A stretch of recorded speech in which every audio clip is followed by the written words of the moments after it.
नमस्कार। आज हम यूनिट नंबर 5 में भौगोलिक प्रदेश के अंतर्गत मरुस्थलीय प्रदेश का अध्ययन करेंगे। मरुस्थलीय प्रदेश मुख्य रूप से राजस्थान के जैसलमेर, बाड़मेर, बीकानेर तथा चूरू एवं जोधपुर जिले के पश्चिमी भागों पर फैला हुआ है। मरुस्थलीय प्रदेश मुख्य रूप से वह प्रदेश होता है जहाँ पर उच्च तापमान, शुष्क जलवायु, अनिश्चित वर्षा, प्राकृतिक वनस्पति, छोटे पत्तों वाली, नुकीली झाड़ियों वाली, इस प्रकार का जो क्षेत्र दिखता है मुख्य रूप से उसको मरुस्थलीय प्रदेश कहा जाता है। अब ये राजस्थान के संदर्भ में इसकी क्या विशेषता है, तो अपन भौगोलिक प्रदेश के अंतर्गत मुख्य रूप से इसका भौतिक परिदृश्य कैसा है या फिजिकल लैंडस्केप ऑफ द मरुस्थली ये पढ़ेंगे। फिर सांस्कृतिक प्रतिरूप कैसा है, फिर इकोनॉमिकली या जो इसका आर्थिक प्रतिरूप है वहाँ पर किस प्रकार की क्रियाएं होती हैं वो सारा पढ़ेंगे। तो the Marusthali covers the district of Jaisalmer, Barmer and Bikaner and the western part of Churu and Jodhpur.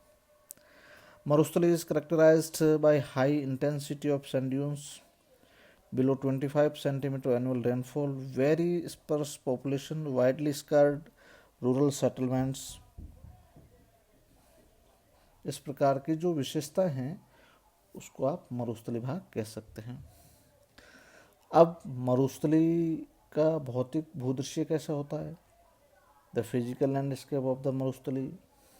So the Marustali is a unique region of the country where the different type of sand dunes and arid topography dominate the scene. Here and there in यहाँ पर ऊंचे रेत के बहुत ऊंचे ऊंचे टीले पाए जाते हैं, शुष्क जलवायु है।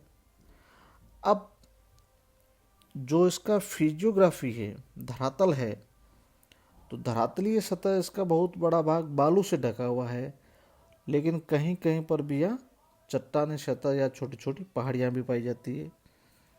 तो अपन कह सकते हैं कि large part of its topography is covered by sand, but at some places one finds rocky surface और हेलियोक ऑल्सो। अब अपन इस टोपोग्राफी जो इसला करती है इस मरुस्थली भाग की, इसको दो भागों में मुख्य रूप से बांट सकते हैं। अब एक भाग आपका होता है रेतीला मरुस्थल, सैंडी डेजर्ट, और दूसरा होता है रॉकी डेजर्ट। अब सैंडी डेजर्ट है जो रेतीला मरुस्थल है, यह मरुस्थल संपूर्ण मरुस्थलों के लगभग 80% भाग पर फैला हुआ है। It covers almost 80% of the total area of मरुस्थली।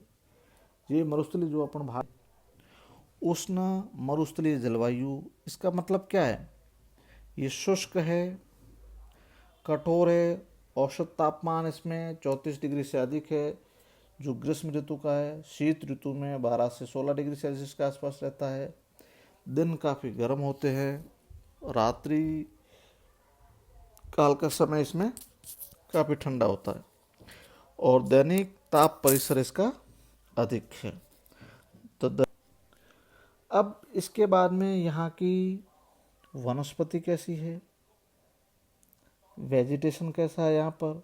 अब यहाँ का वेजिटेशन मरुस्थली के लगभग 5% से कम भूभाग पर वनस्पति आवरण आपको पाया जाता है। इसका अधिकांश भाग मरुस्थल होने के कारण वनस्पति रहित है और कहीं छोटे छोटे स्थानों पर कांटेदार झाड़ियाँ पाई जाती हैं, जिसमें बबूल है, नागफनी है, कीकर है, खेजड़ा है।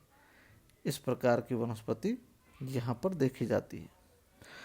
अब vegetation cover less than 5% of the regions, everywhere one finds small thorny bushes besides babool, cactus, jharberi, khejra. Bushes can grow in all part of trees, are found only in areas where the water table is high। मतलब जल स्तर जहाँ ऊंचा है वहाँ पर आपको झाड़ियाँ देखने को मिल सकती हैं। बाकी जगह यहाँ पर वनस्पति का अभाव पाया जाता है। इसके बाद में आपकी सॉयल कैसी मिट्टियाँ, रेतीली बालू मिट्टी में लगभग 90% से 95% तक बालू पाई जाती है। मिट्टी में जैवीय पदार्थों की कमी पाई जाती है, लवणता अधिक पाई जाती है, इसलिए यह मिट्टी कृषि के लिए अच्छी नहीं मानी गई है। In desert sandy soils there is 90 to 95% of sands. There is shortage of the organic matter in the soil.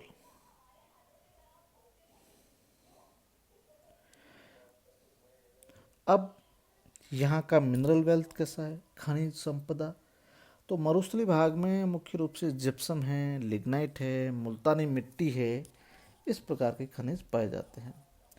और राज्य के लगभग 19% जिप्सम के भंडार बीकानेर के जामसर व लूणकरसन क्षेत्रों में अनुमानित किए गए हैं। तो मुख्य रूप से क्या हो गया, the Marusthali abounds in gypsum, lignite and fuller's अर्थ।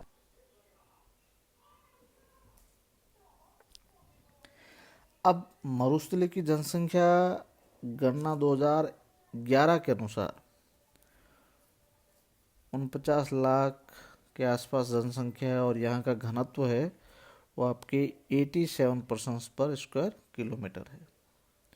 जनसंख्या इसके उत्तरी पूर्वी तथा पूर्वी भाग में पाई जाती है, और साथ ही पूर्व से पश्चिम की ओर जनसंख्या की जो डेंसिटी है, घनत्व है, वो यहाँ जनसंख्या का जो घनत्व है वो 87% पर स्क्वायर किलोमीटर है, और कहीं पर अधिक है।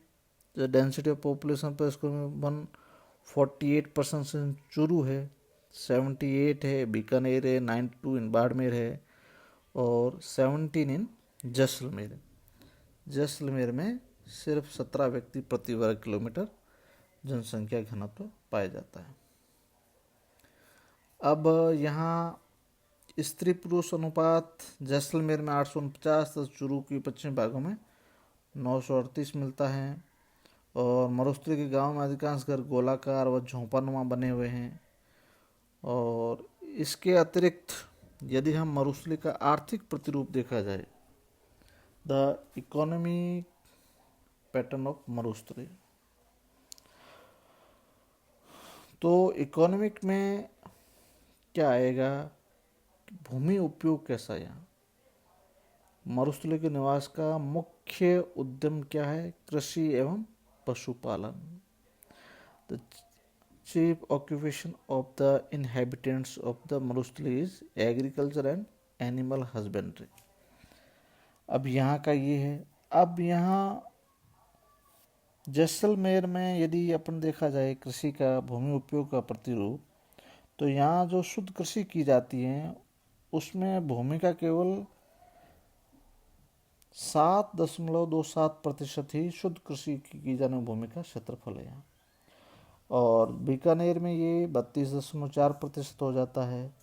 फिर बाड़मेर में ये 51.90% शुद्ध बोया गया क्षेत्रफल देखा गया। अब इसके अलावा यहाँ क्या फसलें हो सकती है। अब मरुस्थली भाग में मुख्य रूप से खाद्यान्न फसलें जो आपकी बाजरा है, ज्वार है, और बाजरा और ज्वार ही मुख्य है, और तो इसमें कोई विशेष है नहीं in crops, food grains like bajra and jowar. अब इसके अलावा बोई जाती है, क्या ये देखी जा सकती है आसपास के एरिया में, तो ऑयल सीड है यहाँ। अब इरिगेशन, अब इरिगेशन मरुस्थली में भूमि मानव अनुपात अनुकूल है, लेकिन फिर यही है कि जल यहाँ पर्याप्त मात्रा में नहीं मिलता है, जिसके कारण इरिगेशन संभव नहीं हो पा रहा है। अब उसके बाद में पशु संपदा, राजस्थान के पशु क्षेत्र के ज़्यादा पशु रखने वाले क्षेत्र में ये आता है कि यहाँ लार्ज नंबर ऑफ पीपल्स जो हैं आपका पशुपालन लाइव स्टॉक पे काम करते हैं। और इसके अलावा यदि अपने यहाँ इंडस्ट्री की बात करें, तो उद्योग धंधे यहाँ कोई विकसित ज़्यादा नहीं है। उद्योगों में इंडस्ट्रीज यहाँ कोई विशेष रूप से पिछड़ा क्षेत्र है ये, और ना यहाँ पर ऐसी कोई उद्योग लगे हुए हैं। अब यदि अपन थोड़ा बहुत देखे जाए तो कुछ जैसे गैस के हैं, ये पेट्रोलियम हैं, इसकी वजह से ये उद्योग यहाँ पनप रहे हैं या लग रहे हैं। और नेक्स्ट अपन देखते हैं परिवहन, ट्रांसपोर्टेशन। तो ट्रांसपोर्टेशन भी यहाँ